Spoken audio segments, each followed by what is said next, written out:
este espacio. Nos sentimos muy contentas de poder tener este espacio para poder discutir sobre Escazú después de Nassau y cómo Centroamérica nos posicionamos frente a los resultados de la COP4. Nos encontramos hoy para analizar qué pasó en Nassau, pero sobre todo para preguntarnos qué significan esas decisiones para los territorios, para las mujeres defensoras y para los pueblos indígenas de Centroamérica y América Latina. Así que recordar que Escazú no solo es un tratado ambiental, es una herramienta política para garantizar el acceso a la información, la participación y la justicia ambiental, y es el único acuerdo en el mundo que protege explícitamente a las personas defensoras del ambiente. Así que bueno, para iniciar la sesión, invito a la directora de Oxfam en Honduras, a Daisy Ávila, para que nos pueda dar unas palabras. Muchas gracias. Muchas gracias, Marcela. ¿Me escuchan? Sí. Ok, gracias. Hola, colegas. Un gusto saludarles. Tengo el privilegio de abrir esta sesión y darles una cordial bienvenida en nombre del equipo de Oxfam en Centroamérica.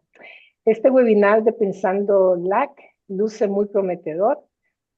Por un lado, por las participantes y el número de participantes que tenemos, pero también por el perfil de nuestras panelistas. Sean todas y todos bienvenidos a este webinar. Como es de su conocimiento, del 21 al 24 de abril se celebró la cuarta conferencia de las partes del Acuerdo de Escazú, mejor conocido como el COP4 en Nassau, en Bahamas. Ahí tuvimos pues la participación de varias de nuestras colegas y sobre todo pues de nuestras socias. Como bien menciona Marcela, ¿verdad? Las COP de Escazú son o se han convertido en un espacio político, uno de los más importantes para el trabajo en la toma de decisiones sobre la gobernanza ambiental en América Latina. Estos son espacios en los que se trata de influir, por un lado, para lograr mayor adhesiones, ¿verdad?, de países, la ratificación y, lo más importante, pues la implementación del Acuerdo de Escazú en la región. Este acuerdo es muy importante recordar que es el primer tratado ambiental en la región y es el único a nivel global que contiene direcciones o disposiciones específicas para la protección de las personas defensoras del ambiente y de los territorios. También es importante este espacio, ¿verdad?, que se ha habilitado para conocer qué es lo que pasó, ¿verdad?, en esta COP4. Creemos que de lo que tenemos de información previa, ¿verdad?, que fue un escenario propicio para hacer un balance de los logros y de los desafíos y también para construir consensos y llegar a acuerdos que sabemos que tiene implicación directa en la vida de las comunidades, en las personas defensoras y también en los pueblos indígenas de la región. El propósito de este webinar, como Marcela lo mencionó, es para poder compartir información sobre lo que pasó en esta COP y sobre todo motivar a la reflexión colectiva sobre los resultados y las implicaciones. Cada decisión que se toma en estos espacios tiene implicaciones y es importante que mantengamos este análisis y esta reflexión desde la perspectiva de quienes se encuentran en la primera línea de la defensa de la vida, que como saben son las comunidades, los pueblos indígenas y las mujeres defensoras que resisten día a día por la defensa del agua, la defensa de la tierra y la defensa del territorio. Esta reflexión colectiva será guiada de la mano de participantes en la COP4. Tenemos dos lideresas de organizaciones que son referentes de las luchas por la defensa ambiental en Centroamérica, como lo son ASONOG y el Parlamento Sinche. Esperamos que esta reflexión colectiva también nos permita identificar las implicaciones que tiene para la agenda de incidencia regional y al mismo tiempo para comenzar a prepararnos para la quinta COP. La situación no es fácil. Sabemos que Centroamérica es una región altamente vulnerable a la crisis climática. Es una región que está marcada por desigualdades históricas, por conflictos socioambientales, por violencia contra las defensoras y los defensores y la exclusión de comunidades indígenas, rurales y campesinas.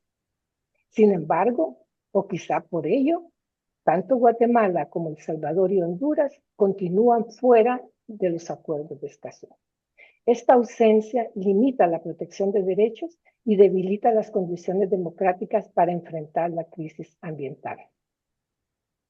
Sabemos que el contexto es adverso, pero igual sabemos que la lucha debe continuar para revertirlo. El acuerdo de Escazú es una gran oportunidad, una apuesta que vale la pena y una herramienta para la gobernabilidad ambiental. Desde Oxfam hemos apoyado y seguimos apoyando la visibilización de las necesidades y las propuestas que surgen desde los territorios. Estamos promoviendo la participación en torno al acuerdo de Escazú porque consideramos que es algo positivo para las comunidades. Sumamos esfuerzos para transformar las relaciones de poder que determinan quién toma decisiones sobre los territorios y quién asume los impactos ambientales.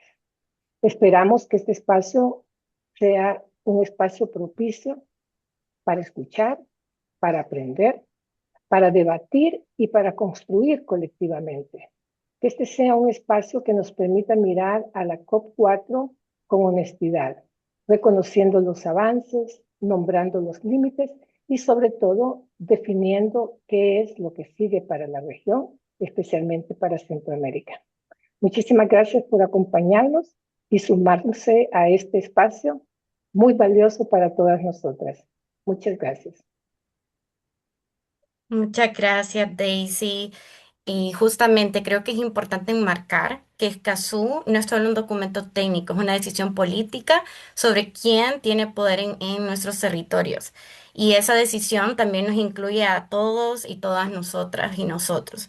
Y es por eso que, bueno, quisiera también hacer sí, un paréntesis, como decimos, para invitarles a leer el policy paper que recién lanzamos desde Oxfam en Centroamérica, titulado Escazú, las implicaciones del acuerdo de Escazú en Honduras, Guatemala y El Salvador. Les vamos a compartir también el enlace por acá.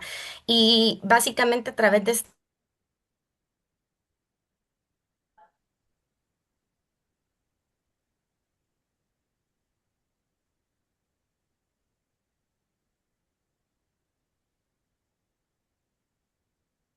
Probando, se nos Se te congeló más. escucha, Carla. llamarse. Se congeló, ¿verdad? Sí. Sí.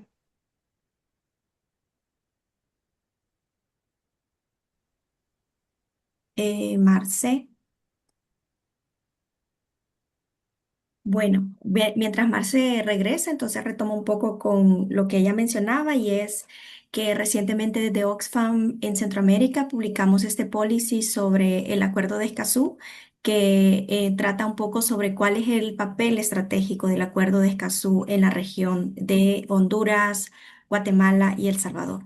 Algunos de los hallazgos que identificábamos es que toda la lucha que se ha construido en la región y que han construido las redes del Acuerdo de Escazú, las comunidades defensoras, han hecho eco y han propiciado que, de hecho, el acuerdo se ubique como una narrativa propicia para la defensa ambiental. Una narrativa que está trascendiendo entre las redes de organizaciones de sociedad civil, sino que se ha posicionado en la ciudadanía, pero que eso también implica que hay otras contranarrativas que tratan de posicionar al acuerdo como un instrumento que bloquea el desarrollo. Entonces, que parte del trabajo que está pendiente por hacer y que hay que seguir trabajando es sobre cómo posicionar este acuerdo como una herramienta que promueve la gobernanza ambiental, pero que promueve también una forma de promover la justicia climática para abordar también las desigualdades, el desbalance de poder,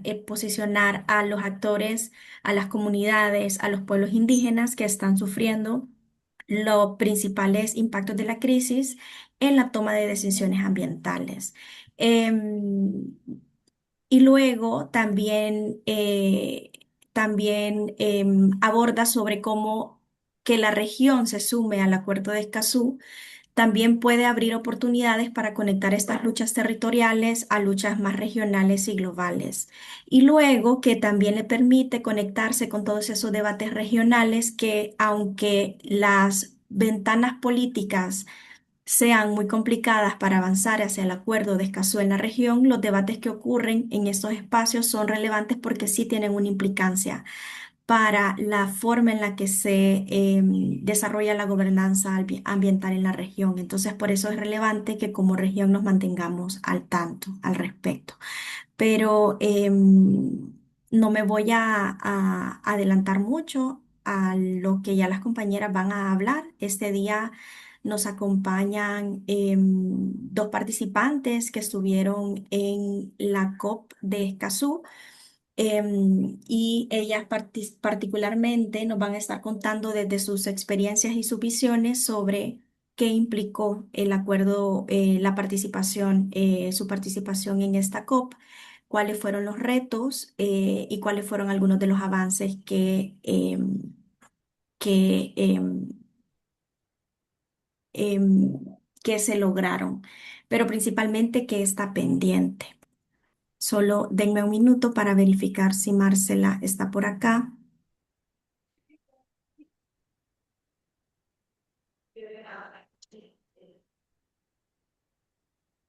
Creo que no.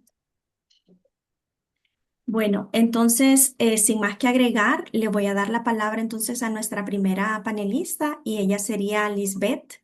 Lisbeth Gutiérrez nos representa desde el Parlamento Xinca de Guatemala y ella estuvo participando como una joven lideresa indígena de Guatemala. Así que te doy la palabra, Lisbeth, para que nos puedas contar un poco de tu experiencia en la COP y cuáles fueron tus impresiones al respecto. Muchas gracias, Carlita. Creo que es importante y de suma importancia realizar un balance sobre las decisiones en este espacio político y de gobernanza ambiental regional en América Latina y el Caribe para identificar los principales logros y desafíos.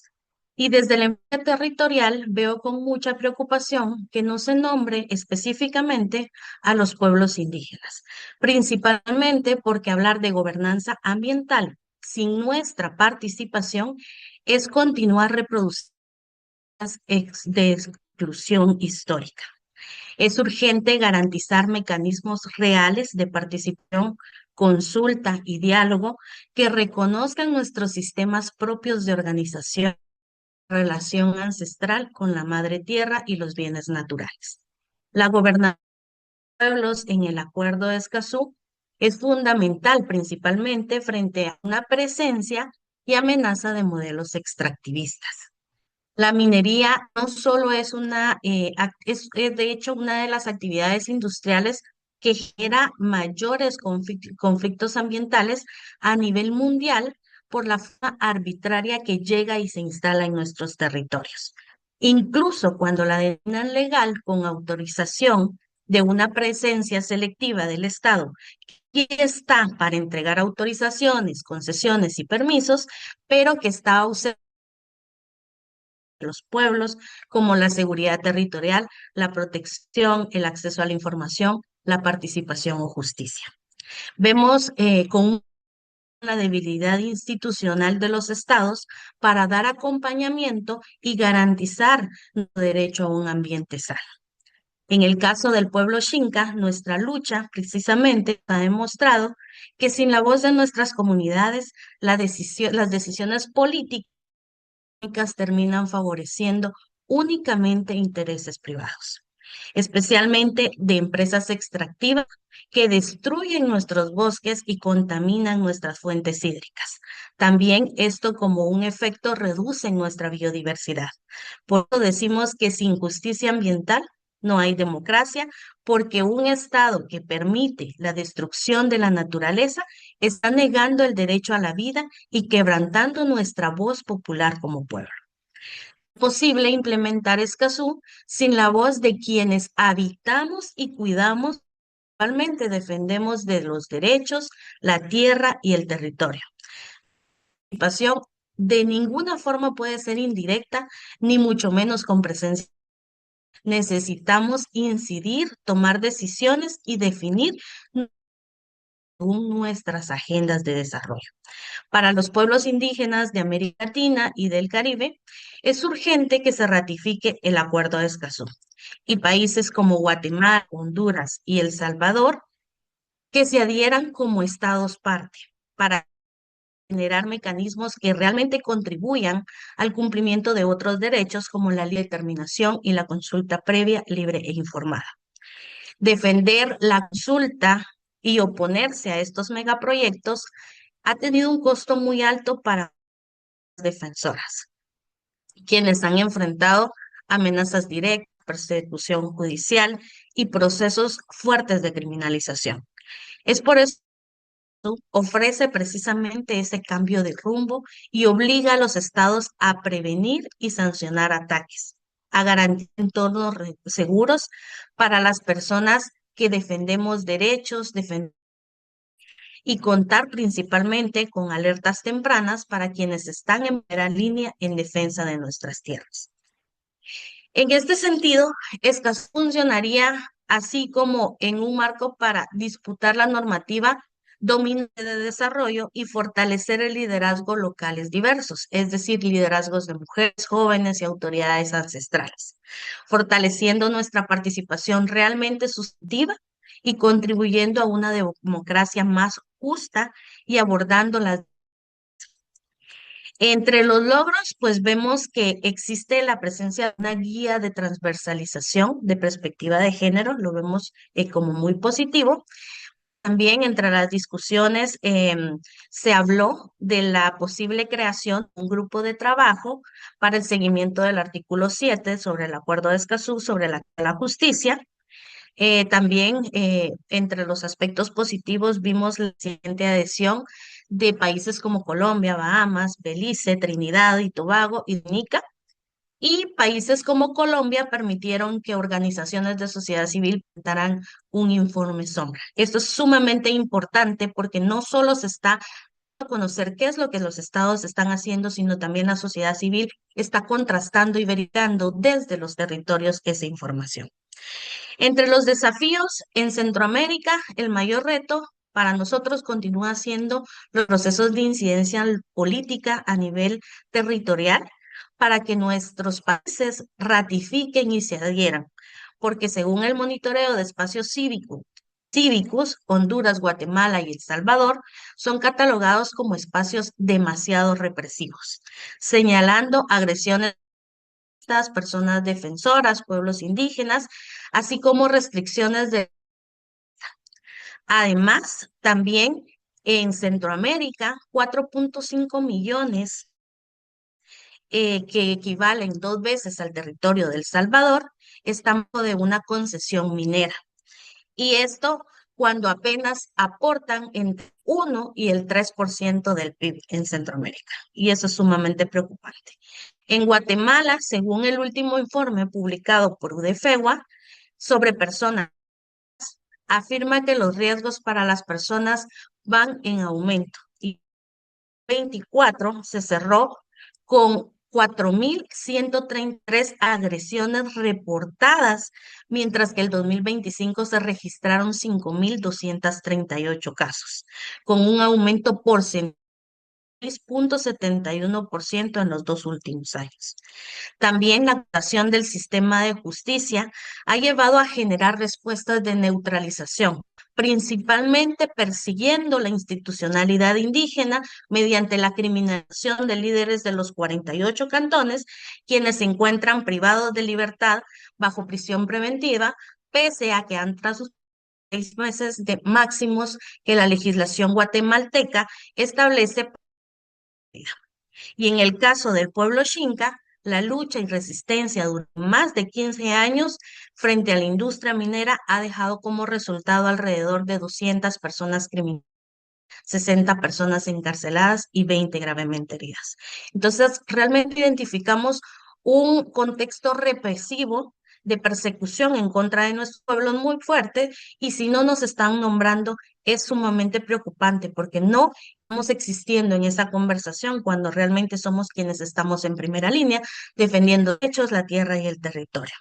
Por lo tanto, quisiera concluir haciendo un llamado a los de América Latina y el Caribe a asumir un compromiso, pero no solo el compromiso de ratificar, sino que ese compromiso sea un compromiso ético y político con la vida, con la justicia ambiental y los derechos de los pueblos indígenas. Ratificar e implementar el Acuerdo de Escazú significa avanzar a sociedades más transparentes, participativas. También significa reconocer que quienes defienden la naturaleza protegen el futuro de nuestros pueblos y de las próximas generaciones. Requiere avanzar hacia mecanismos dentro de la gobernanza del Acuerdo de Escazú que aseguren la participación directa y representatividad de los pueblos indígenas, con capacidad de incidencia en la toma de decisiones, con la definición de prioridades y la implementación de medidas. Incorporar esta representación no solo es un acto de inclusión, es una condición para la legitimidad y efectividad. Sin los pueblos indígenas en el centro, no habrá protección real para nuestros territorios ni garantía de derechos. Muchas gracias.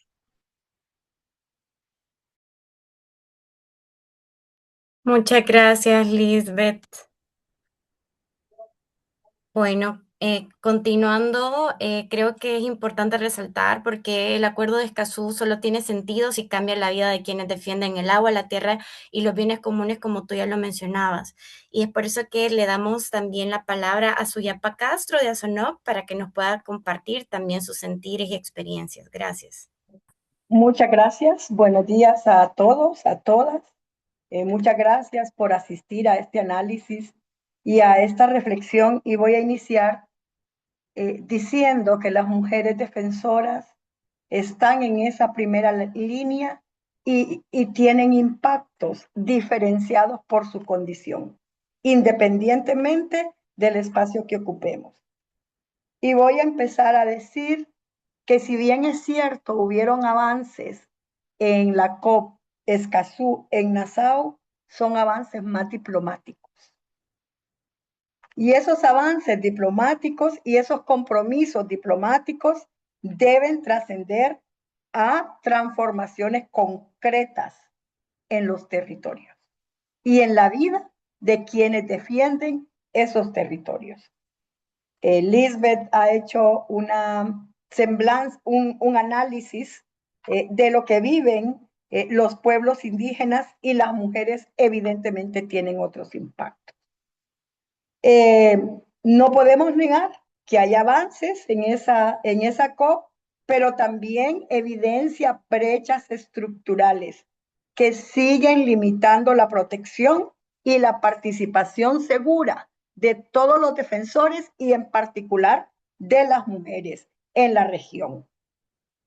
Hablamos de logros, claro que hay logros, y uno de los primeros logros es la participación y la voz de las mujeres en espacios de visibilización. La visibilización de las mujeres indígenas y ecofeministas tuvo una fuerte presencia en la COP de redes de mujeres y de ecofeministas que impulsaron debates sobre la gobernanza territorial, el extractivismo, la justicia climática, la violencia ambiental y la participación efectiva en las decisiones.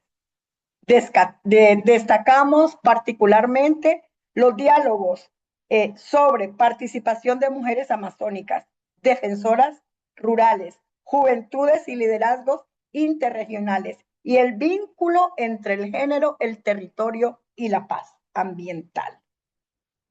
También podemos seguir hablando que el reconocimiento político de las defensoras ambientales es un avance visible en esa COP, porque consolida el enfoque de género dentro de la implementación del acuerdo.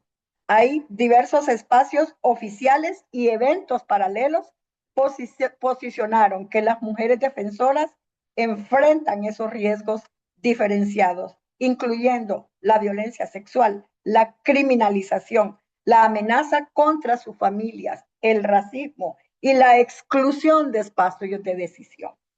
Y esas son visibles. Y los impactos no visibles de la carga, del cuidado, de la doble o triple jornada, tampoco podemos dejar de decirlos. La participación de las mujeres refuerza el mensaje que proteger el ambiente implica proteger a quienes defendemos los territorios, en particular a mujeres indígenas, hombres indígenas, pueblos indígenas, campesinos, campesinas y afrodescendientes. Un avance importante en la COP es la continuidad que se dio al plan de acción sobre defensoras y defensoras de derechos humanos en asuntos ambientales, aprobado previamente, avanzando hacia evaluaciones regionales y mecanismos de seguimiento concretos. Para las organizaciones de mujeres, esto representa un paso importante porque legitima la problemática regional. Y en Centroamérica, eso es importante para seguir abanderando la adhesión del Acuerdo de Escazú desde nuestros países, como países partes. Reconoce la violencia contra defensoras y defensores y abre espacios para exigir políticas nacionales de protección con enfoque diferenciado. No podemos negar que hay avances institucionales para la implementación. La COP aprobó decisiones relevantes para fortalecer la implementación del tratado donde está la brecha, no en la normativa, sino en su implementación. Se va a crear un grupo de trabajo sobre justicia ambiental, metodologías para hojas de ruta nacionales, fortalecimiento de mecanismos de cumplimiento y articulación con otros sistemas multilaterales. Esto, aunque parece normativo, es una herramienta política, porque nos abre oportunidades a quien defendemos la vida, la tierra y el territorio para que organizaciones de mujeres, organizaciones defensoras, cooperación solidaria, incidamos en políticas públicas y mecanismos nacionales e internacionales de protección. Obviamente, tenemos más retos pendientes que avances. Entre ellos, la persistencia de la violencia y la criminalización. Es el principal desafío, la violencia estructural contra defensoras y defensores ambientales. América Latina, Centroamérica, sigue siendo una de las regiones más peligrosas para quienes defienden el territorio y el ambiente. Y en mi país, Honduras, esto es visible. Solo el año pasado, en el 2025, 72 defensores y defensoras de ambiente fueron asesinados. Tenemos casos emblemáticos.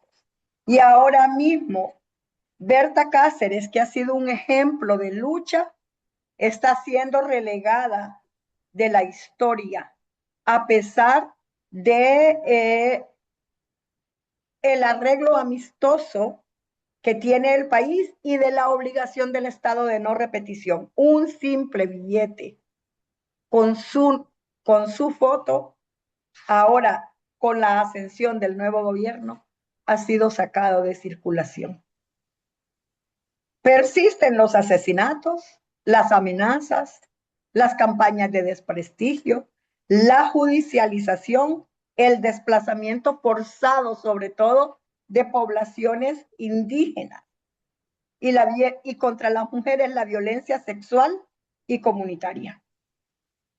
En la COP Escazú, las mujeres defensoras señalaron que muchos estados aún no traducen los compromisos de Escazú en las medidas reales de protección. Y otro elemento importante es la falta de mecanismos específicos de financiamiento. Hubo discursos favorables. Numerosas organizaciones insistimos que aún faltan refugios seguros, apoyo psicosocial, fondo directo para organizaciones de mujeres, sistemas de protección culturalmente pertinentes y protección colectiva y comunitaria, como responsabilidad de los estados de garantizar los derechos humanos de los titulares, que somos todos y todos. Denunciamos que la protección estatal sigue siendo reactiva, sigue siendo urbana y centrada en esquemas policiales que no responden a las realidades, ni indígenas ni rurales. Tenemos una participación limitada y una incidencia débil. Debemos trabajar como organizaciones en ese reto, porque hubo participación pública, pero muchas veces esa participación fue simbólica y tardía. Persistieron problemas como la información ambiental poco accesible, consultas no vinculantes, barreras lingüísticas, exclusión digital y escasa participación de las mujeres rurales e indígenas en esos espacios oficiales. La débil implementación de la COP4 evidenció que varios países tienen avances normativos, pero poca implementación efectiva. Las defensoras alertamos sobre el debilitamiento institucional ambiental, los retrocesos democráticos en este contexto y en Latinoamérica, una expansión extractivista, una captura corporativa de decisiones públicas y la falta de acceso efectivo a la justicia ambiental. Creemos que desde las perspectivas de las mujeres defensoras, la COP4 representa un avance importante en la legitimidad política, en la articulación regional, en el reconocimiento del enfoque de género dentro de Escazú. Sin embargo, el balance deja claro también que el principal desafío ya no es únicamente lo normativo, sino la implementación efectiva financiamiento y garantías regionales de protección. No sé cuánto tiempo me queda, pero puedo sostener que debemos trascender de compromisos diplomáticos a transformaciones concretas en la implementación y en la adhesión de quienes aún los estados parte no lo han hecho efectivo para este espacio. El Acuerdo de Escazú es el instrumento político que sostiene la democracia. Y las mujeres somos esas manos junto a los hombres que sostenemos la vida del planeta y del mundo entero. Por ahí me quedaría.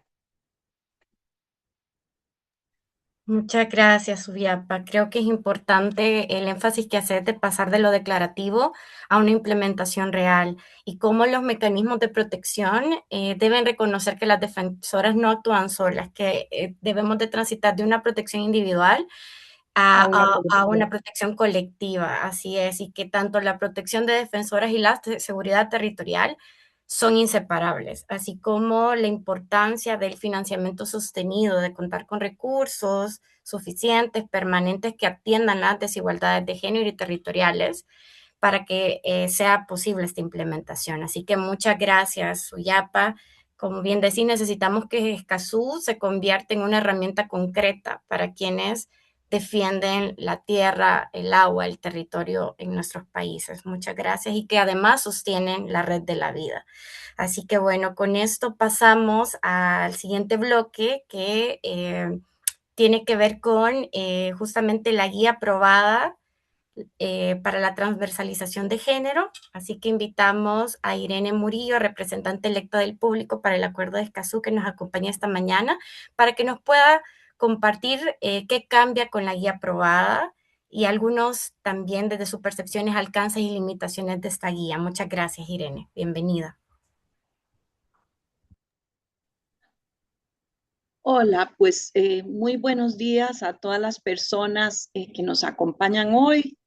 Un saludo a las compañeras que están en el panel y muchas gracias a Oxfam por organizar esto. Creo que son espacios muy necesarios después de la COP, poder hacer un alto y pensar y reflexionar y hacer un balance sobre para dónde avanzamos, para dónde no y redireccionar nuestras acciones. Así es que agradezco la iniciativa infinitamente. Eh, Bien, creo que voy a tal vez irme a un lugar un poco común o recordar lo que ya todas sabemos, pero me parece importante empezar por allí eh, porque definitivamente cuando pensamos en Escazú y Centroamérica, estamos en una situación complicada como subregión, porque realmente, y siendo amplias en la consideración de Centroamérica, solamente tenemos dos estados parte, Panamá y Belice. Y por eso digo que soy amplia, metiendo a Panamá, porque realmente yo los considero parte de nuestra región.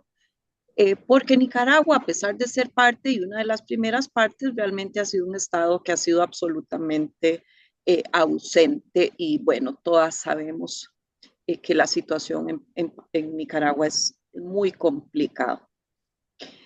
Entonces, en esos dos casos tenemos posibilidades de empujar cambios más concretos con base en los avances que van eh, surgiendo de los trabajos del proceso regional de Escazú. Para todos los demás, creo que el enfoque, eh, y eh, en esto, vamos a ver, creo que igual hay mucho trabajo que hacer y eh, muchas posibilidades, pero hay que verlo, eh, creo que desde otro punto de vista. Es decir, los derechos que establece Escazú son derechos que ya están aceptados de alguna manera u otra y sobre todo a través de los desarrollos jurisprudenciales del sistema interamericano en el resto de los países de la región. Y esto nos da una vía de trabajo en la cual, a pesar de que estos derechos están aceptados, no hay estándares en ningún lugar más que sean tan claros como lo que establece el acuerdo. Y de allí podemos, digamos, servirnos de estas herramientas para empujar esta agenda de derechos de acceso en la región y sobre todo el tema de la protección de las personas defensoras. Entonces, creo que eso sería, digamos, mi primera reflexión de enfoque general en cuanto a Centroamérica y Escazú. Eh, y bueno, creo que entonces para mí la primera cosa es estar siempre atenta a dónde se abren ventanas de oportunidad para acompañar, apoyar de la manera que se puedan los procesos de ratificación. Disculpen. Un segundo punto es, bueno, ver qué sí tenemos en la región y ver por dónde vamos empujando. Entonces, tenemos, por ejemplo, algo nuevo en Guatemala, que es la política de defensores, que es muy reciente, que es algo que se hizo de alguna manera, y según me han informado, integrando algunos de los estándares de Escazú y de su plan de acción de defensores, y que es un instrumento nuevo que me parece a mí que nos abre posibilidades de trabajar de una manera más específica en un estado de nuestra región que todavía no es parte, pero que tiene esta nueva política.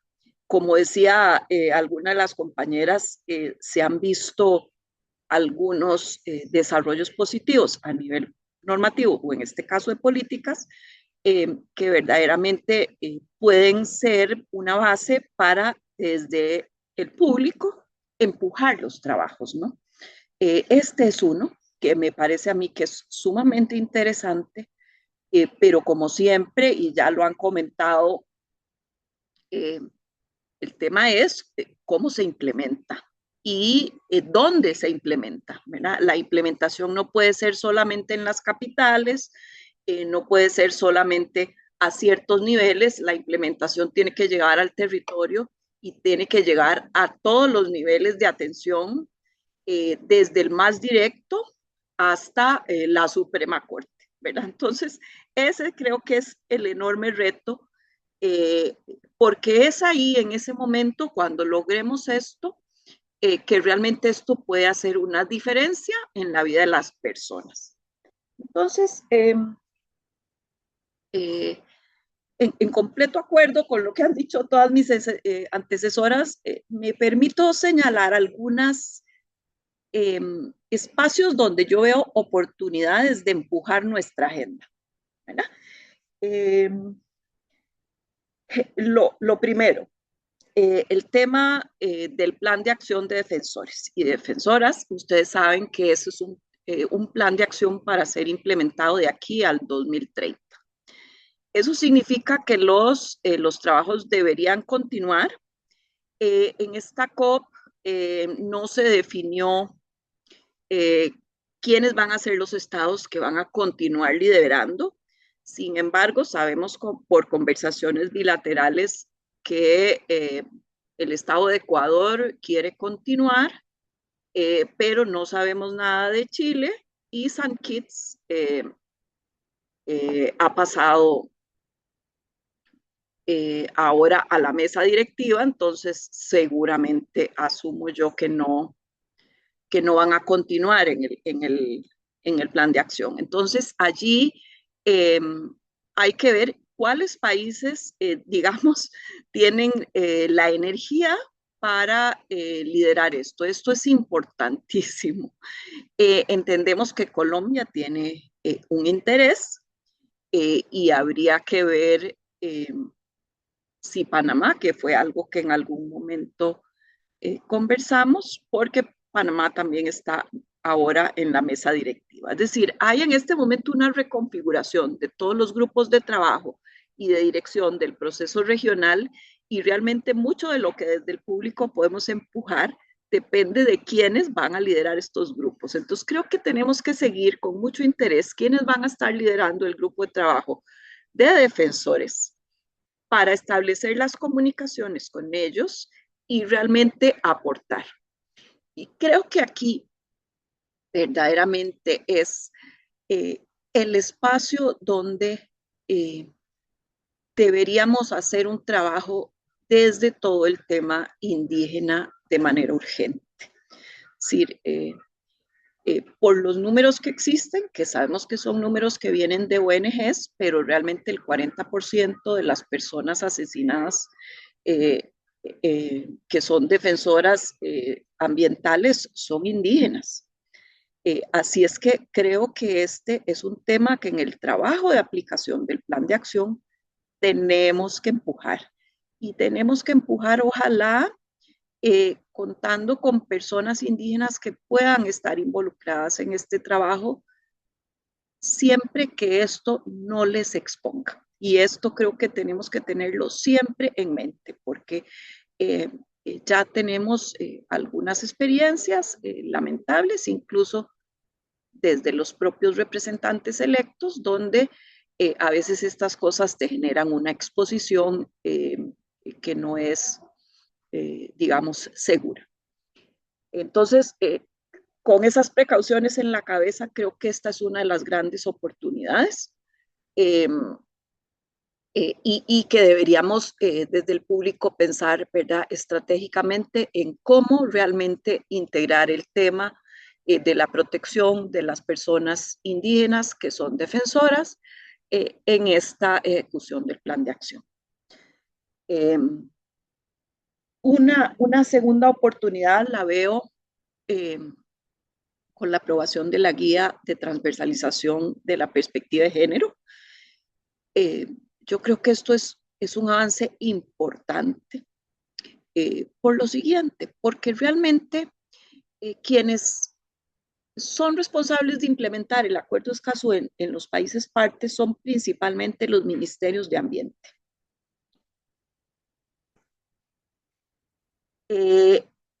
Y es, digamos, poco común que los ministerios de ambiente sepan cómo integrar la perspectiva de género. Eso es una cosa que no tienen ni la menor idea de cómo hacer.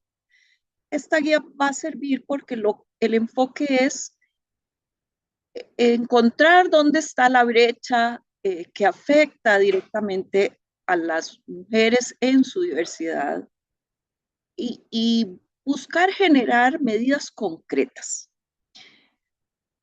Como les digo, para muchos de nosotros, en cuenta mi país, Costa Rica, esto es un marco de referencia, pero como marco de referencia es igualmente valioso en el sentido de, miren, aquí hay ideas concretas de cómo facilitamos el acceso a los derechos de acceso para las mujeres. Esa es creo que otra ventana de oportunidad y de nuevo, yo no veo esto como algo que los países vayan a implementar rápidamente por su propia voluntad si no hay grupos desde el público empujando esa implementación.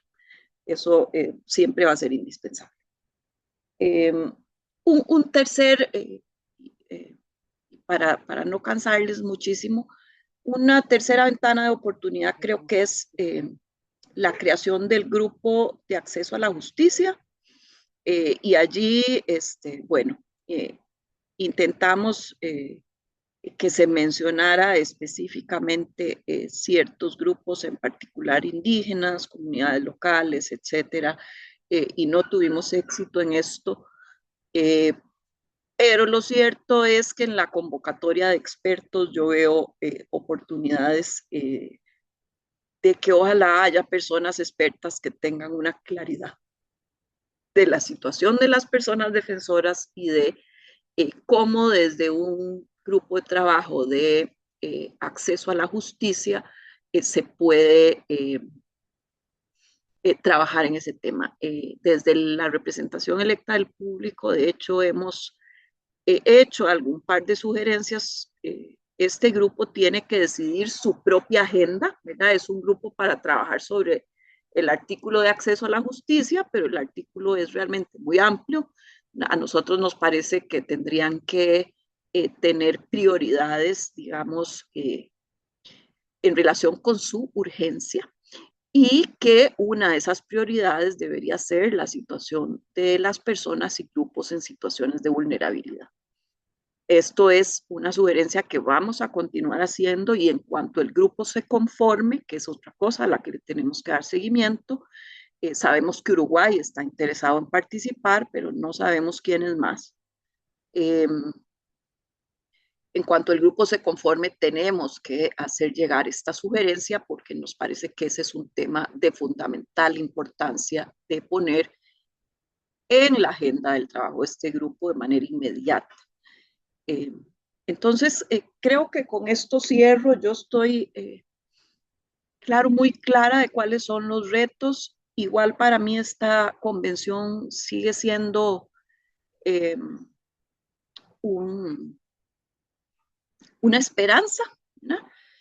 Sobre todo porque el enfoque siempre es la implementación, que es lo más urgente. Con esto cierro y muchas gracias.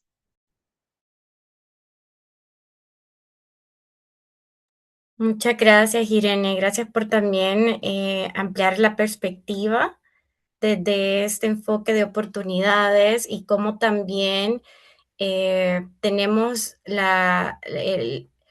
en este sentido podemos actuar con mayor precisión e intención política, viendo estos espacios, ¿verdad? Que tú ya mencionabas, que se han habilitado también para garantizar mayor incidencia, mayor articulación de la sociedad civil también para seguir posicionando desde los territorios las necesidades de las comunidades. Así que muchas gracias, Irene.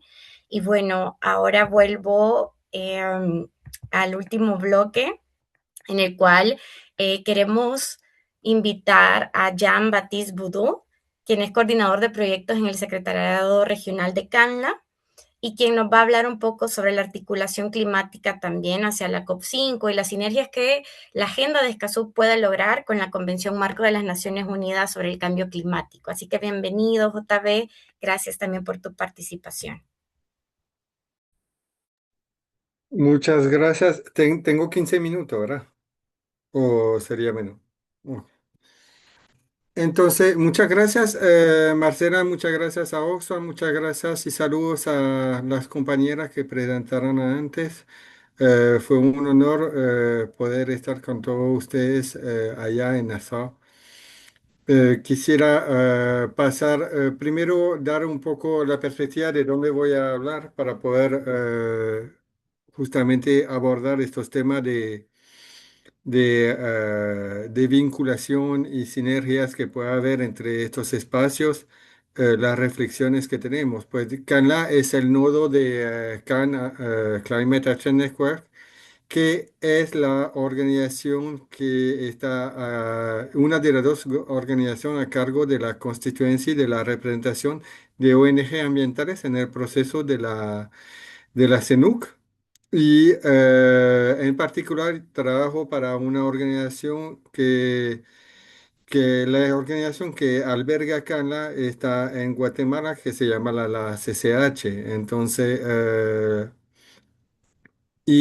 Canla son más de 80 organizaciones en 18 países. Tenemos un grupo de trabajo sobre derechos humanos que alberga la discusión sobre Escazú. Pero también, digamos, el foco de nosotros es principalmente clima. Entonces vamos a ir, quiero hablar un poco de la dinámica de cómo hemos llegado acá a la COP4. Uno, poder estar recordando también, digamos, que hemos cambiado la dinámica en el mismo nodo porque la persona a cargo ha cambiado. Y había una dinámica por construir en el terreno. Hicimos todo un proceso para la preparación a la COP y había 20 organizaciones que participaron, 14 en el terreno, entre los cuales estaba Oxfam, estaba SONOC, estaba otras que probablemente están ahí. Había poca representación de Centroamérica, digamos, desde Canla, pero sí. Muchos de los miembros también son miembros de Escazú ahora a la vez de Canla, pero y entonces el trabajo está orientado desde Canla sobre clima y sobre derechos humanos. Y principalmente nos dedicamos a hacer incidencia y comunicación. Ya hicimos un proceso de preparación con documentos. Hicimos un evento donde hemos presentado las iniciativas de los miembros, un evento oficial y luego videos podemos pasar. Eh, en este sentido, también, digamos, lo que quisimos hacer desde Canla, digamos, a través de la reunión de preparación, estar haciendo propuestas de incidencia concreta. Sabíamos que el contexto también de la mesa directiva actual que va al cierre era adverso, sabíamos que no íbamos a tener, y también, digamos, nos era un poco de prevenido, digamos, en este cambio de dinámica interna, de nuevo liderazgo dentro de Canla para poder hacer eso. Tal vez hicimos alguna propuesta que era pertinente, pero que tal vez hubiéramos podido reforzar el trabajo previo. Y también ya hemos visto que al estar allá había una ventana de oportunidad porque muchos de los miembros de CANA trabajan derechos humanos como todas las perspectivas que fueron enunciadas antes, pero había que agarrar un poco más el espacio a la discusión sobre clima, cómo abordamos y posicionamos más la discusión sobre clima, no para decir vamos a anteponer una discusión sobre otra, sino abonar, porque digamos, desde que abordas un tema también puede abonar a lo otro. Entonces hemos visto eso desde el momento que estuvimos allá y hemos modificado, digamos, hemos tratado de aportar más a esta discusión, cambiar. También, digamos, en los días anteriores no llegó la propuesta de Colombia de trabajar sobre la propuesta de emergencia climática y hemos aportado al texto que ellos nos solicitaron, le hicimos aporte. Este texto llegó muy tarde, igual que otros de los textos de nosotros, donde fue un inconveniente, digamos, para poder, digamos, tener resultado. Pero sí, yo creo que hay una dinámica positiva y también hemos identificado cuáles son los puentes, digamos, que podía haber entre los distintos espacios de incidencia en materia de clima, derechos humanos y todo eso. Siguiente. Eh, Ahí también, digamos, ¿qué es lo que no pasó? Yo creo que también, digamos, a nivel de elecciones aprendía de las oportunidades que tenemos dentro de la COP 4. Hemos visto que sí, había espacio para hacer incidencia en materia de clima y en materia y que eso nos vincula a poder hacer otros avances, proponer, digamos, nosotros de manera muy tardía hemos identificado la posibilidad de justamente hacer propuesta, e incluso una fue retomada por Panamá, fue expuesta por Panamá, y eso fue un asunto bastante de última hora. Pero, y entonces, ¿qué es lo que nos dice? Que si hubiéramos podido trabajar de manera más anticipada, construir toda la narrativa, construir toda la discusión, creo que, no sé si lo hubiéramos podido hacer, pero justamente hubiéramos podido dar una pelea mucho más intensa, porque hay materia, creo yo, a través de la opinión consultiva, a través de los procesos de la UNFCCC, donde hubo argumentos que no, eso, ya nosotros hicimos una propuesta de incluir unas denominaciones más particulares en términos de ambiente donde se especificaba, digamos, cambio climático, pérdida de biodiversidad, etcétera. Y nos dijeron, no, en el contexto de Escazú, eso ya está incluido. Pero yo creo que hay manera, digamos, tal vez haciendo un trabajo previo con abogado, con el trabajo sobre la vinculación con las opiniones constructivas, donde tal vez hubiéramos podido dar una batalla distinta.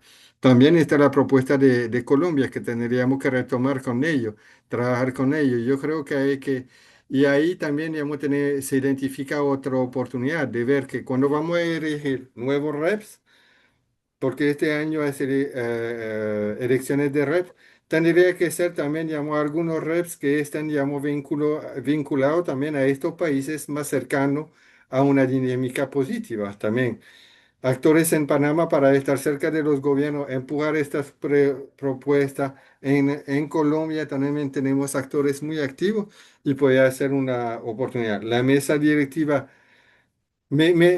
tuve una reflexión escuchando a las compañeras que yo creo que en la UNFCCC, digamos, la, me- la- el encargado de la negociación no es la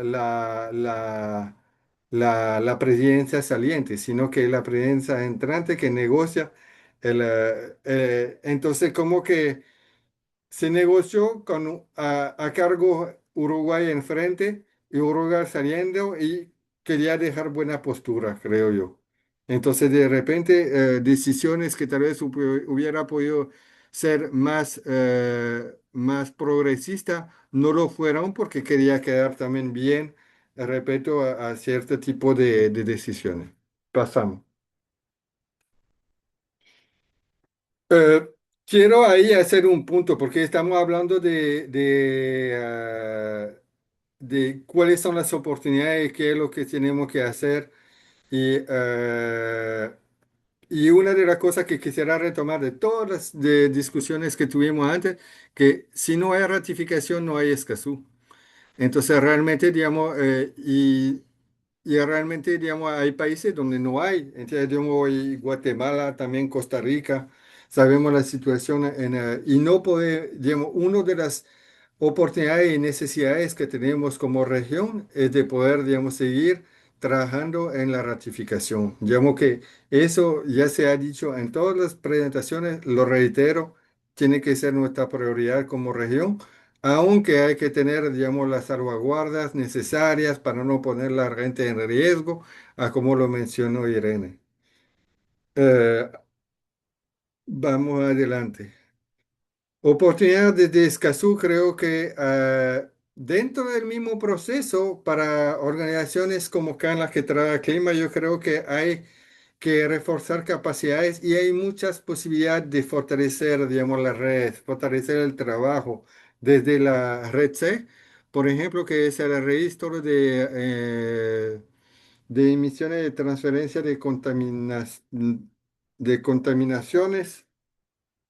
Hay que hacer todo este trabajo desde las redes para empoderar a las redes, conocer más, porque todos estos registros, entonces al final de cuentas, en algunos países, en Chile, en México, ya existen eh, y hay que estar capaz de mover esta información, monitorear esta información, porque son herramientas que nos van a permitir llevar bienestar a nuestras comunidades. Hay tenemos que tener claro y también, digamos, hay oportunidades desde los procesos del CAC, del Comité de Aplicación del Acuerdo de Escazú, donde, digamos, hay que participar. Si son hay actividades que no van a venir solicitudes, digamos, sobre la definición de vulnerabilidades, donde nosotros tenemos que estar presentes. Hay que poder hacer estos procesos. Es muy importante, digamos, que no nos alejemos y tener los apoyos necesarios para poder hacerlo. Prioridades para las organizaciones de sociedad civil, fortalecer capacidades. Creo que aunque estemos preparados, siempre hay un mar de capacidades que tenemos que reforzar, desde conocer más cómo son las reglas. Cuando hubo un problema con esta discusión sobre pueblos indígenas, no, digamos, teníamos que ir a meternos, estar claros de cómo funcionaba, digamos, ir defendiendo más el espacio. También yo creo que aprovecho para felicitar, agradecer a Irene por el trabajo de los representantes electos del público. Hay que seguir el trabajo de proteger el espacio de manera global y también específicamente del rol de los representantes electos del público. Es imposible que algunos no pueden llegar al espacio por riesgo. Imposible, no es algo que tenemos que defender, hacer algo más. También imposible que tenga que ir buscando plata para ir a la COP de cambio climático. Los seis hubieran tenido que hay que hacer algún proyecto por algún lado para apoyar a los representantes del público para que puedan asistir, hacer esta vinculación, participar en las opiniones consultivas. Todo esto es trabajo que es necesario y seguir procesos nacionales cuando existe la exploratoria de Escazú. Bueno, aquí, no, solo esta diapositiva dejo el link, eso es el enlace al resumen y la grabación del side event oficial que hicimos sobre vinculación entre ACE y Escazú. Incluso pronto en la red de Canla vamos a presentar el resumen en video, algunos clips. Digamos, ahí en el resumen va a ver cuáles son, digamos, realmente la esencia. La idea estaba también dar la voz a comunidades de juventudes, personas defensoras, y vamos a hacer la siguiente. Porque realmente ahí donde están, digamos, las puertas de entrada entre los diferentes procesos. En ACE, que es Acción para el Empoderamiento Climático, es una discusión dentro de la Convención, bajo el artículo 6 de la Convención y el artículo 12 del Acuerdo de París, donde se aborda diferentes temas: educación, formación, sensibilización, participación, acceso público a la información y cooperación internacional. Veamos obviamente los vínculos que hay entre ACE y Escazú. La diferencia es que Escazú es un como un marco norma, donde hay un marco más normativo y ACE es un marco más de discusión. Entonces, ACE tiene sus pilares, Escazú aporta estándares. La idea es de llevar Escazú a ACE e integrar ACE en Escazú.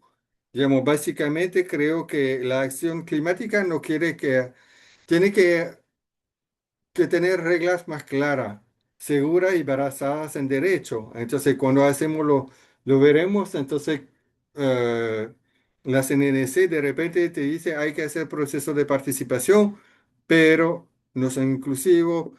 Veamos, entonces. Puse también una cita de las compañeras antes, pero ahí en ACE, ahí voy a hacer una paréntesis sobre qué es lo que viene en ACE en la SB. Eso es un resumen de qué es lo que se habló también al nivel interno de Canla eh, para, para la para la reunión intersesional de Bonn que hay en Alemania, donde se va a abordar, digamos, hay una evaluación de medio término donde hay que ir, vincular, institucionalizar los vínculos, buscar financiamiento, avanzar en la integración, como oportunidad, digamos, lo que hay que hacer es buscar cómo los estándares de Escazú se incorporan en EIS y ver cómo estos elementos también nos permite que la discusión de ACE llegue a más elementos adentro de Escazú, porque estaríamos la cooperación, la educación y estos elementos. Vamos a ir a la NDC. Siguiente.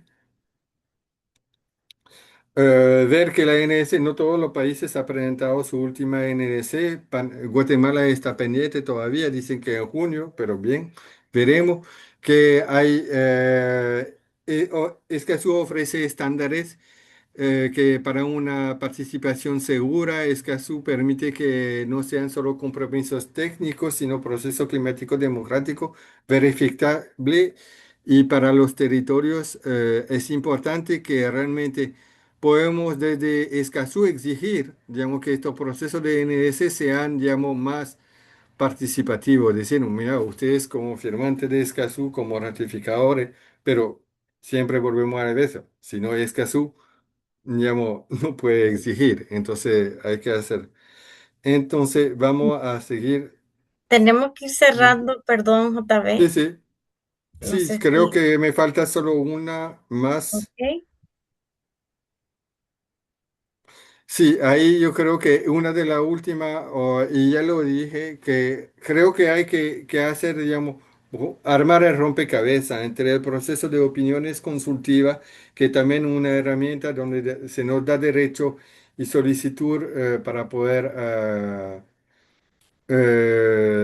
exigir, digamos, exigir junto a Escazú, yo creo que podemos exigir, digamos, mayor responsabilidad dentro del desarrollo de Escazú desde la opiniones consultiva y, y así vincularlo también a la proceso de negociación de la UNFCCC, que eso creo que debería ser, digamos, lo que nos permite armar.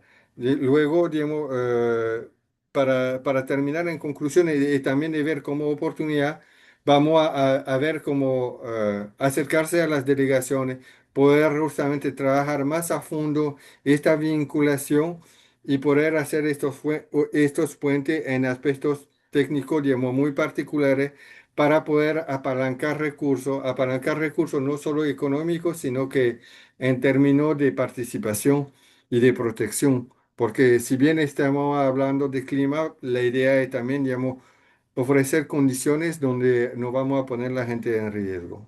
Eso, gracias. Perdón, disculpa por pasar.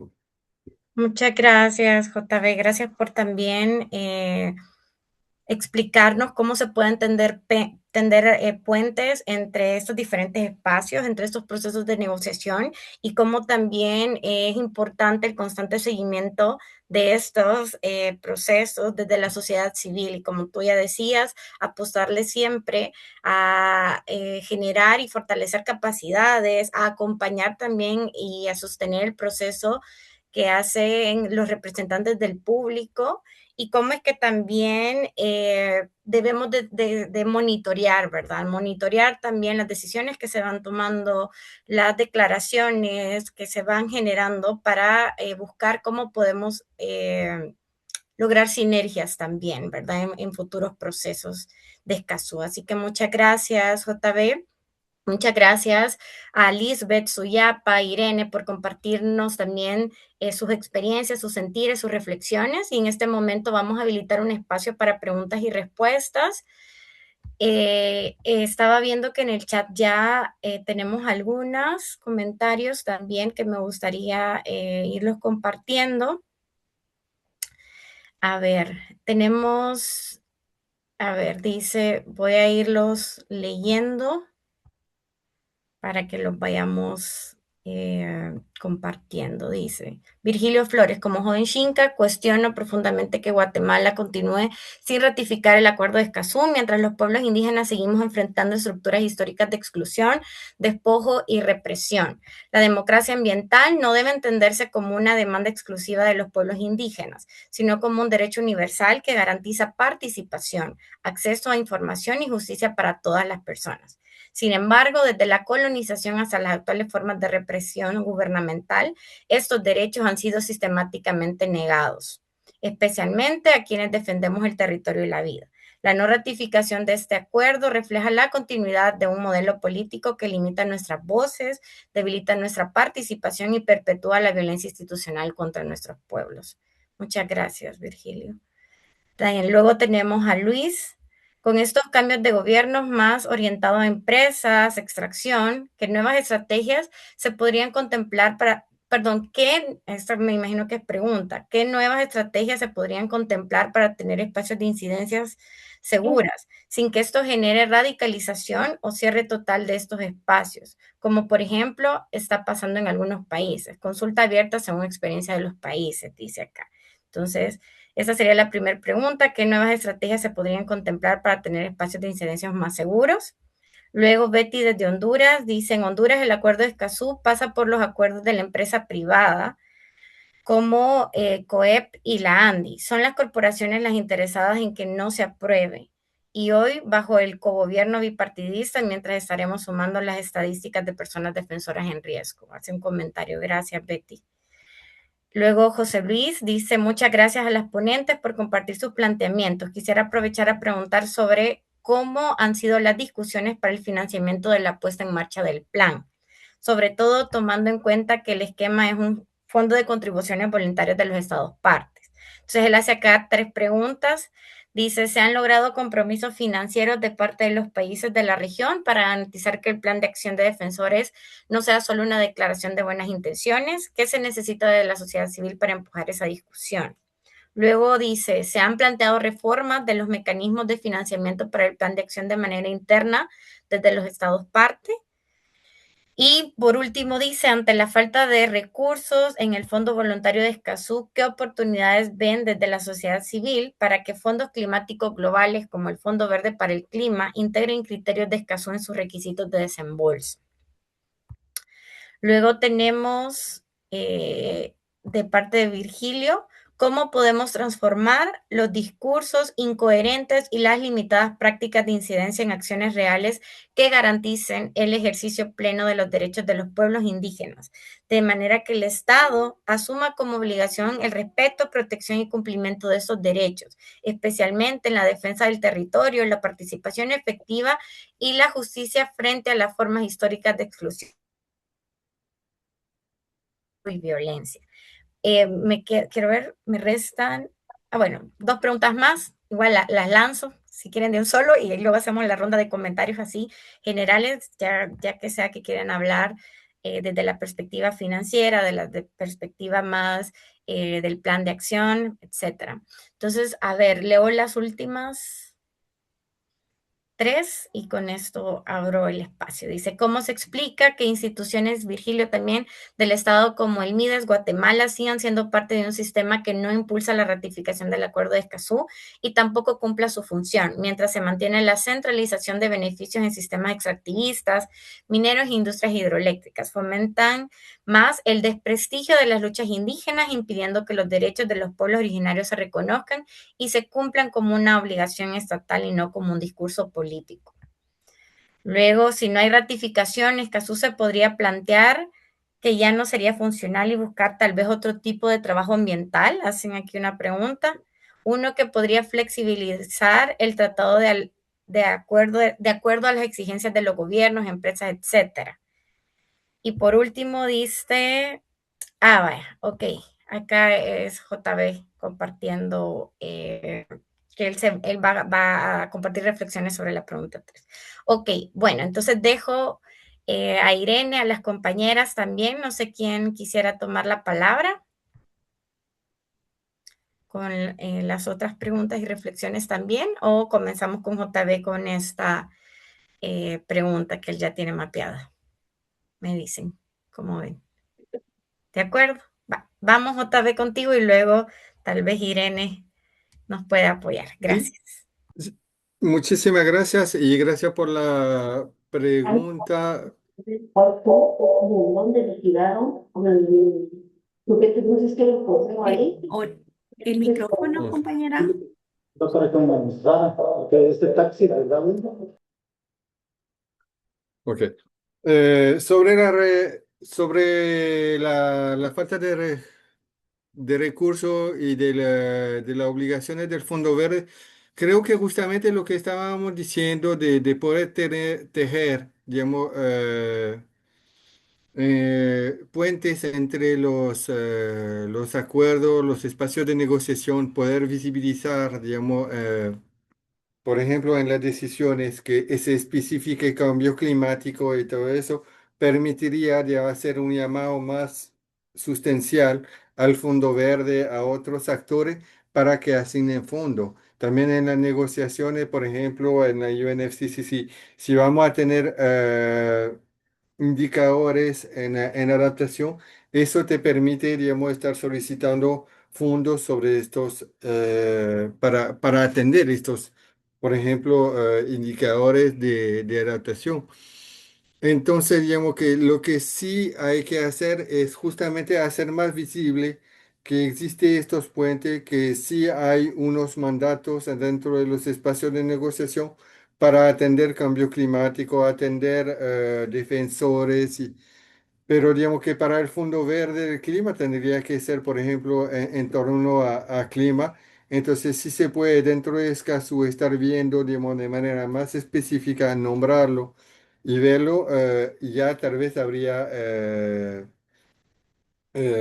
posibilidad de solicitar más, de tener, digamos, la pauta para ir solicitando estos fondos. Del mismo modo, si logramos hacer vínculo entre las opiniones consultivas, la responsabilidad de los estados y todo eso, de poder proveer un ambiente sano, entonces te permite estar, digamos, avanzando en algunos de estos sentidos, aunque muchas veces los fondos son más orientados a poder atender las necesidades y son liderados por los estados. Si no, tengo algún par de reflexiones sobre nuevas técnicas de estrategia de incidencia. Yo creo que también en la COP se vio la necesidad de establecer nuevos protocolos adentro de Escazú para la protección de los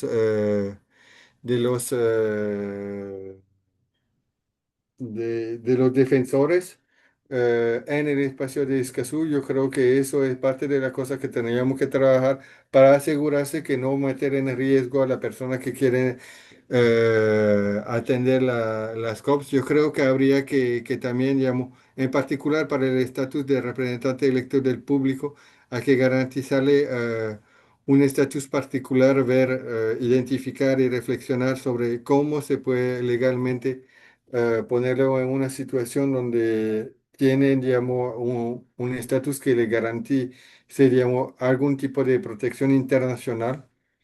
Sobre el tema de incidencia, yo creo que también el tema de implementación, eh, a mí me quedó un sabor particular el día segundo de la COP cuando hubo todo este recuento sobre implementación.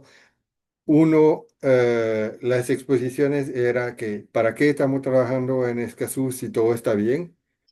Entonces, habría que tal vez tener algunos espacios alternativos y posibilidad, digamos, desde sociedad civil, tal vez orquestado por los reps, de tener alguna eh, informes alternativos desde sociedad civil y que si, por ejemplo, no se presenta el Estado parte, alguna organización o los reps puede estar presentando una información sobre el país. Porque creo que también, digamos, podía ponerle presión a los países firmantes que no se hacen presente. Sí, Gracias. muchas gracias, JB.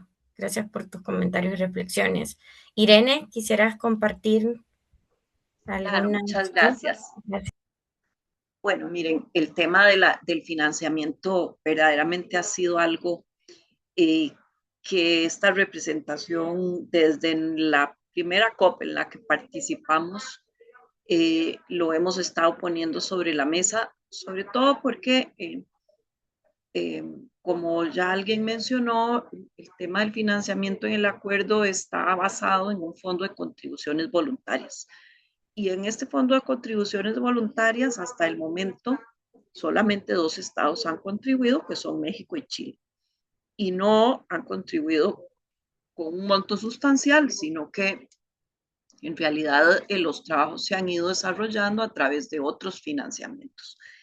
Eh, Eso no es que esté mal, que haya otros financiamientos, creo que ese es un trabajo que se debe continuar y reforzar porque hay eh, espacios en donde puede haber recursos para este tipo de procesos, eh, pero ciertamente también las partes ya deberían, digamos, repensar este tema del financiamiento. Entonces, creo que es un tema que hay que seguir insistiendo, recordando, poniendo sobre la mesa. Eh, Ciertamente, no solo la parte financiera, sino la arquitectura organizacional del acuerdo necesita un reforzamiento. La Secretaría es pequeña y está sobrepasada. El comité también trabaja a base de energía, pero con sumamente pocos recursos y la representación del público, y bueno, ya ustedes lo saben cómo es el asunto, ¿verdad? No solo es un trabajo voluntario, sino que además eh,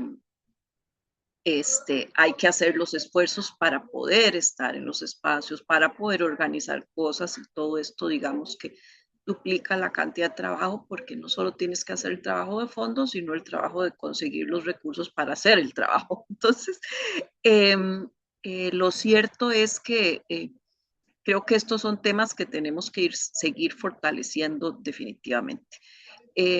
Desde la representación del público en algún momento, y como dice JB, esto hay que seguir insistiendo y trabajarlo durante los espacios entre COPs para llegar a la COP con mejores posibilidades. Hemos planteado incluso la idea de generar un grupo de trabajo en el tema de financiamiento, de manera que se puedan canalizar ideas y esfuerzos a través de esto. Eh, es urgente. Sin embargo, en la implementación nacional,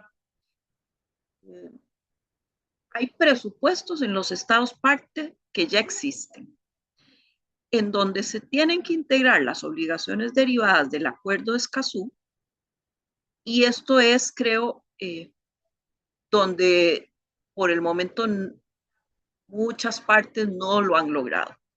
Es que la persona que tiene que hacer las acciones las integre dentro de su función diaria, porque esta es la manera de que logramos que se implemente.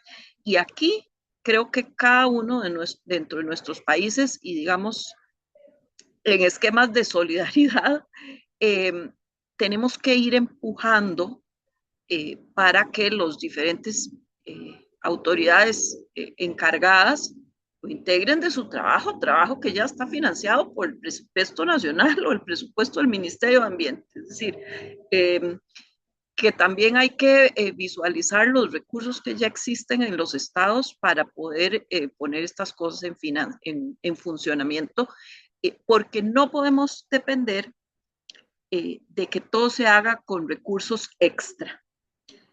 Si bien es cierto que los apoyos que la Secretaría ha dado a los países para que generen sus hojas de ruta, etcétera, han sido fundamentales, lo cierto es que una vez que el país ha hecho una reflexión sobre en dónde están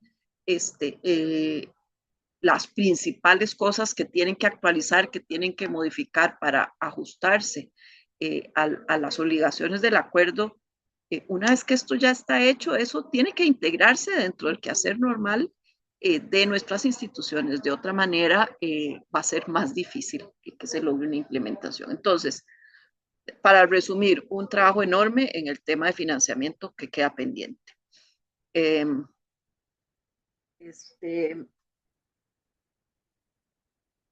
Bien, en cuanto a otras posibilidades como el tema del Fondo Verde, creo que serían sumamente importantes. Me parece que el tema climático es algo que hay que trabajar de aquí a la próxima COP, de manera que la resolución propuesta, la decisión propuesta por Colombia pueda tener alguna posibilidad de éxito.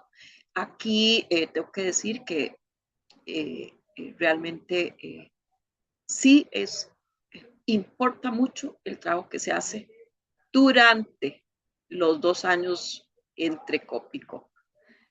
A la COP ya muchas cosas llegan avanzadas, ¿verdad? Hay ciertas posibilidades de lograr cambios y de incidir en las decisiones, pero lo cierto es que también muchos de los estados van con instrucciones y no tienen la posibilidad de apoyar cambios, o por lo menos así lo han dicho, sin hacer las consultas necesarias en el país. Entonces, por allí creo que es importante recordar que el trabajo de empujar la agenda de Escazú se hace principalmente antes de la COP.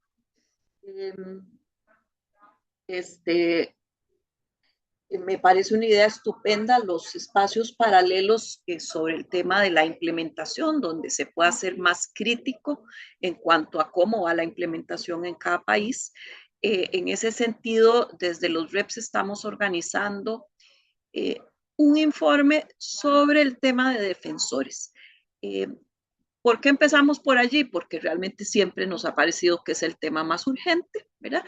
Y porque dentro de las primeras acciones del Plan de Acción de Defensores está un diagnóstico regional. Y este diagnóstico que se va a hacer desde los estados, creo yo que una de las conclusiones que va a tener es que los estados no tienen suficiente información, que no están, digamos, recogiendo la información sobre la situación de los defensores y defensoras en sus estadísticas oficiales, ¿verdad? Creo que eso, digamos, va a obligar a tomar medidas y eso está bien, pero hay información que no viene de fuentes oficiales que se tiene que poder visualizar. Entonces, por esa razón, hemos estado trabajando en generar un informe que no lo vemos como un informe, si se quiere, que tenga el objetivo de digamos, invalidar lo que vaya a salir del proceso de los estados de diagnóstico, sino por el contrario, complementar con información que ha sido verificada, pero que viene de otras fuentes, ¿verdad? Y que esté principalmente basado en casos de los que podamos generar algún nivel de análisis. Entonces, decirles esto, creo que esto probablemente, estoy de acuerdo, habría que hacerlo en cuanto a los 4 pilares del acuerdo en el futuro. Em, sí, creo que realmente el tema de la seguridad de las personas defensoras tenemos que verla en todos los niveles, desde el trabajo diario local en el territorio hasta pasar por reconocer y entender, ¿verdad? Que también, por ejemplo, en el espacio regional puede haber una exposición que no necesariamente va a ayudar a las personas defensoras a hacer tu trabajo. Lamentablemente ya lo aprendimos en carne propia y creo que tenemos que tener claros, ¿verdad? Y esto va a ser un trabajo para la próxima COP y para el foro, cuáles son los protocolos de seguridad que se pueden implementar. Pero también creo que tenemos que tener claro cuáles son espacios que pueden ser totalmente seguros y cuáles no. Eso es un reconocimiento que tenemos que hacer. Bueno, esto es todo un proceso en marcha. Eh, eh,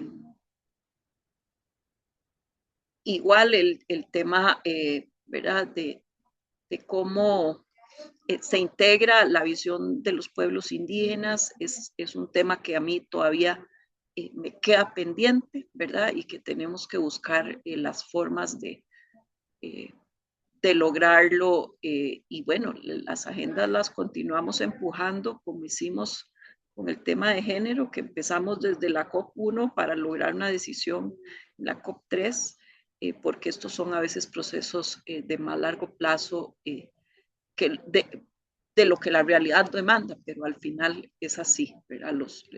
Los plazos no son los que quisiéramos, sino los que son. En fin, con eso Muchas creo que gracias. cierro. Sí. Muchas gracias, Irene, por tus reflexiones. Invitamos ahora a Dora Kopjap, responsable del programa de pueblos indígenas en Guatemala, para que nos comparta algunas reflexiones finales para este cierre. Así que muchas gracias. Les pedimos que se puedan quedar estos últimos minutos con nosotras. Gracias.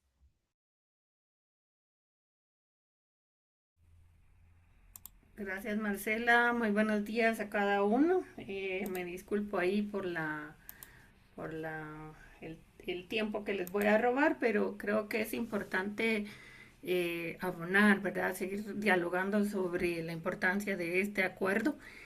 Soy Dora Koch Maya Cachiquel, que trabajo para la Oxfam, para la oficina de Oxfam en Guatemala, y pues en el día Bukubats quiero saludarles.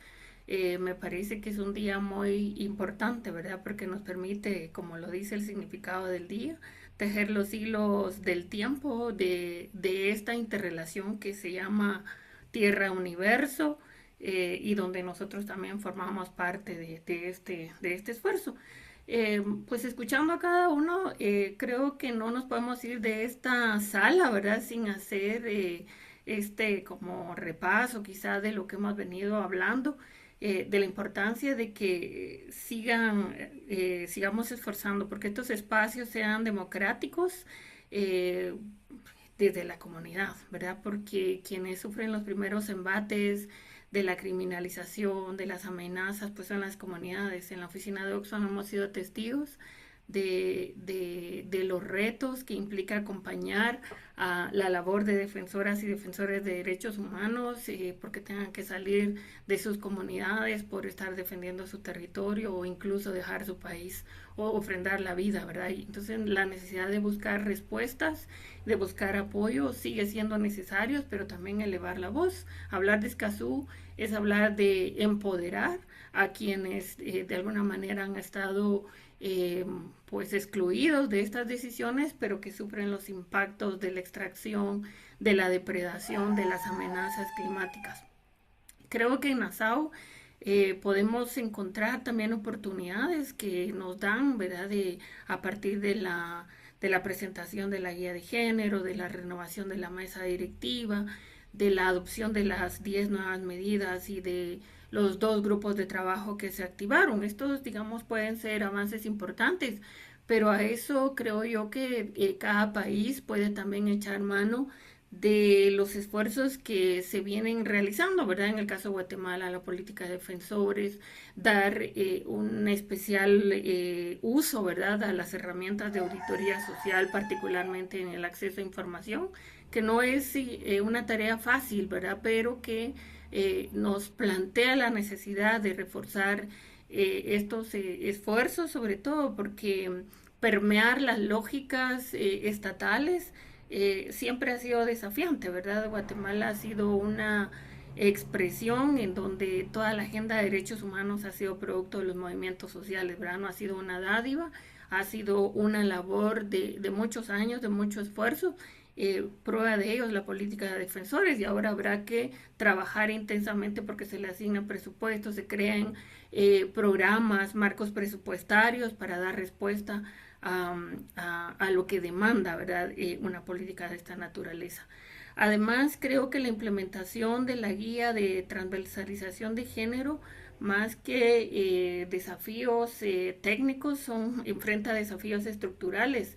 Esto porque podemos observar, ¿verdad?, que está anclado una débil institucionalidad, los procesos de cierre del espacio cívico, el racismo estructural persistente, que también se acompaña de estas lógicas de desigualdades de género territoriales y de alguna manera pues esto nos plantea, digamos, limitaciones para acceder a una justicia ambiental.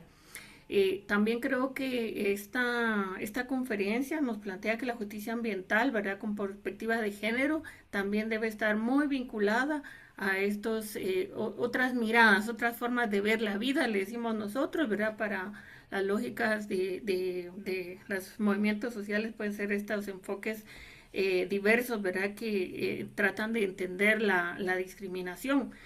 Pero particularmente, como lo decía Lisbeth, ¿verdad?, entender las formas propias de gobernanza, de organización de los pueblos indígenas, de las mujeres indígenas y juventudes, como bien lo señalaba el compañero Xinca, que son muy importantes, ¿verdad? Porque recientemente tuve la oportunidad de estar en la sesión donde se discutía sobre la conformación de la junta directiva del Comité de Daños y Pérdidas, pero una de las cosas que yo veo desafiante siempre es entender esa mirada diversa para poder acceder a los fondos. Y creo que parte de lo que señalaba aquí el compañero de Canla es justamente eso, ¿verdad? Que el universo no es homogéneo, las culturas no son homogéneas y que hacer que estos fondos se entiendan esa diversidad es parte del reto y del trabajo que nos asista a nosotros como movimientos sociales, ¿verdad? Y esta para los pueblos, ¿verdad?, es su forma propia de vida, su libre determinación, ¿verdad?, su forma de organización, de autogobierno, de forma de cuidado y de interrelación con la naturaleza. Y para las mujeres, un punto importante también es hablar de esa redistribución de trabajo de cuidado, ¿verdad? Porque no puede ser sobre la vida de las mujeres que también se sustente, ¿verdad?, una vida de privilegios y importa también hablar en el contexto de Escazú de este tema. Y también quisiera, ¿verdad?, dejar ahí sobre la mesa, ¿verdad?, de la importancia de acompañar medidas que acompañan, ¿verdad?, la prevención de la violencia, eh, como medida de prevención también frente a la extracción, los proyectos que se implementan sin consulta. Hablar de Escazú es seguir hablando de ese empoderamiento, hablar de información hacia las comunidades y además de medidas concretas, ¿verdad?, que le den vida a los estándares de protección de derechos humanos. Desde Guatemala y Honduras, El Salvador, esta discusión pues tiene una urgencia particular, ¿verdad?, porque las comunidades siguen enfrentando estos temas sin garantía alguna, más que por la convicción, ¿verdad?, de defender sus territorios, ¿verdad?, porque forma parte de su vida misma. Y creo yo que también hablar de Escazú, ¿verdad?, en un contexto como el nuestro, pues sigue siendo frágil, pero no obstante, ¿verdad?, nos plantea una posibilidad de ser una herramienta potente, ¿verdad? Una herramienta que avanza, un instrumento, ¿verdad?, que nos puede dar oportunidades para articularnos desde lo local hasta lo global pero sí nos plantea también la necesidad eh, pues ser creativos, de ser solidarios, de articular fuerzas colectivas, ¿verdad? Porque no ha sido posible de otra manera, ¿verdad? No hemos tenido los suficientes mecanismos para trabajar en estas agendas. Y pues desde Oxfam decirle a cada uno de ustedes, además de agradecer a participar en este webinario, ¿verdad? Ratificar nuestro compromiso con esta agenda de acompañar a las comunidades defensoras de pueblos indígenas, mujeres y organizaciones de los diversos territorios para seguir en esta labor, ¿verdad? Junto a ustedes. Y pues aquí, ¿verdad?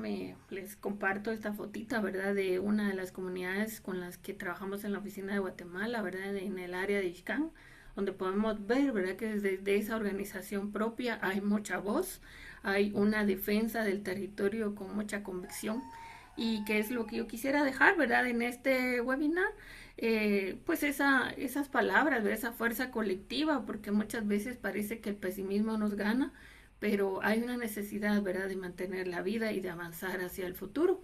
Y creo yo que ese sería el mensaje de hoy, irnos con esta tarea compartida para seguir tejiendo redes a propósito del Buku Bats, que es el día de hoy, por una región que ponga en el centro la vida de los territorios. Y como dicen en mi idioma, Cachiquel, Matiosh, muchas gracias por su atención.